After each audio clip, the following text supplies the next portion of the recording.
नमस्ते पेशेंट्स, नमस्ते फ्रेंड्स। उम्मीद करते हैं आप लोग ठीक हैं। आज हम कुछ पाउडर के बारे में बात करेंगे।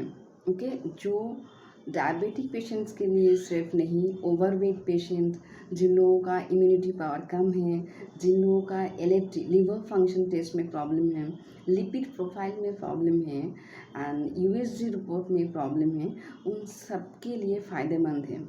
पर वही बात, dose will be depend on the patients का गैस्ट्रो सिस्टम, उसका हजम करने का पावर कितना है, उसका प्रॉब्लम क्या है, कंस्टिपेशन होता है या नहीं होता है, वो पूरा दिन भर में खाता क्या है, साइकोलॉजिकली वो इस चीज़ को एक्सेप्ट कर पाएगा या नहीं पाएगा, इसके ऊपर। जब पेशेंट्स मेडिसिन खाते हैं तब वो उतना इन्वॉल्व नहीं होता है पेशेंट मेडिसिन के साथ, बट जब वो खाना खाते हैं that time it's needs involvement. मानिए खिचड़ी खा रहा है या दही खा रहा है या कोई सब्जी खा रहा है, दिस आइटम्स या combination should be liked by the patients. नहीं तो कोई काम पे नहीं आता। ज़बरदस्ती कोई भी फूड किसी को भी नहीं देना चाहिए, यह काम भी नहीं करता, वो कितना ही अच्छा हो। तो कमिंग टू द पॉइंट, आज हम वो शो करेंगे। This is powder of til, sesame seeds, okay, flax seeds, sabja seeds जिसको बेसिल सीड्स बोलते हैं, chia seeds and pumpkin seeds. Okay, and these are all in equal amount. सारे के सारे अमाउंट इक्वल में है।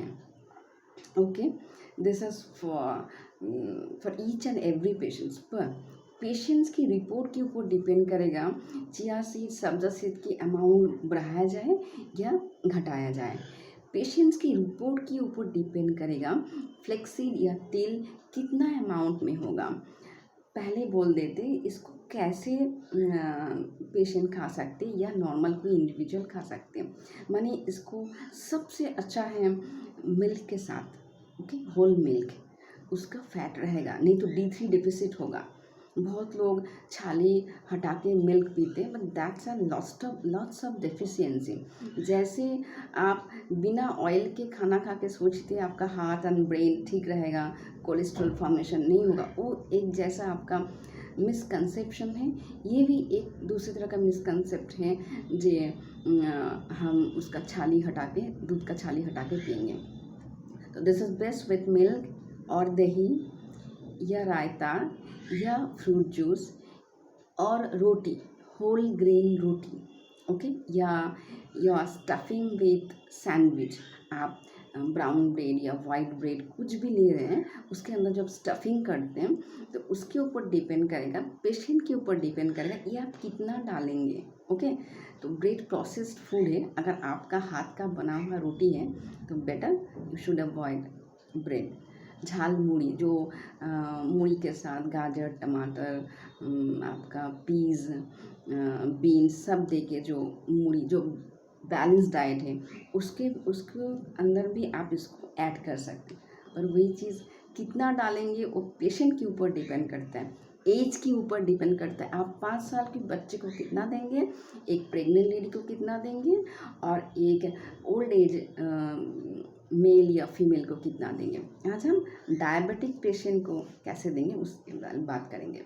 जिस डायबिटिक पेशेंट का ओवरवेट है, मिनिमम 15 to 20 kg ओवरवेट है, जोड़ों में बहुत ज़्यादा दर्द है, उसको मेडिसिन मिल रहा है ऑलरेडी, काफ़ी सालों से पेशेंट मेडिसिन मिल रहा है उसको, 1 kg भी वेट लॉस वो नहीं कर पा रहा है।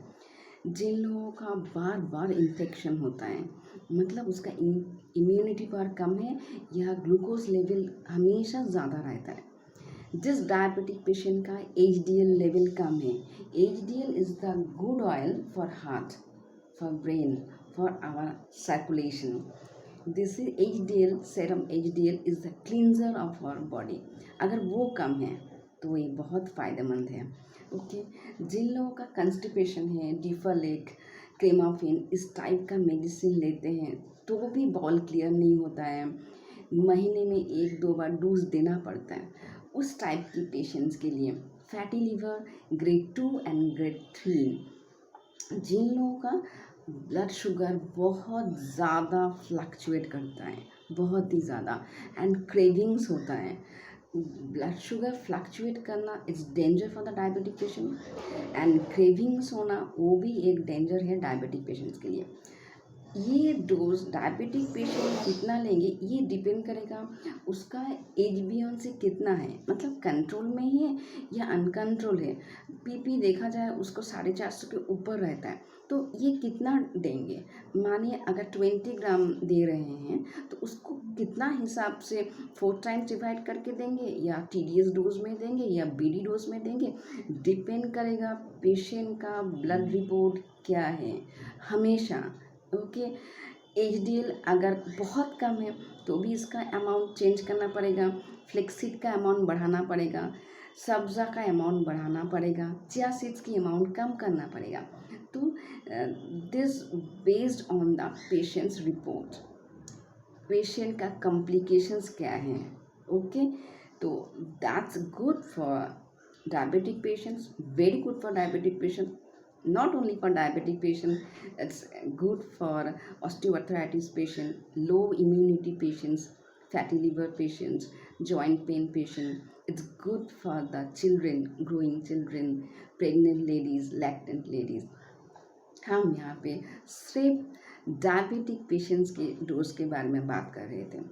तो अगर डायबिटिक पेशेंट कंस्टिपेटेड है, उसका बाउल क्लियर करना पड़ता है डोज दे के, या बहुत ज़्यादा मेडिसिन खाना पड़ता था, बहुत अच्छा होगा रोटी में इसको मिला दिया जाए, वो रोटी सुबह या शाम को खाया जाए। कितना अमाउंट में मिलेगा वही रिपोर्ट्स के ऊपर डिपेंड करेगा।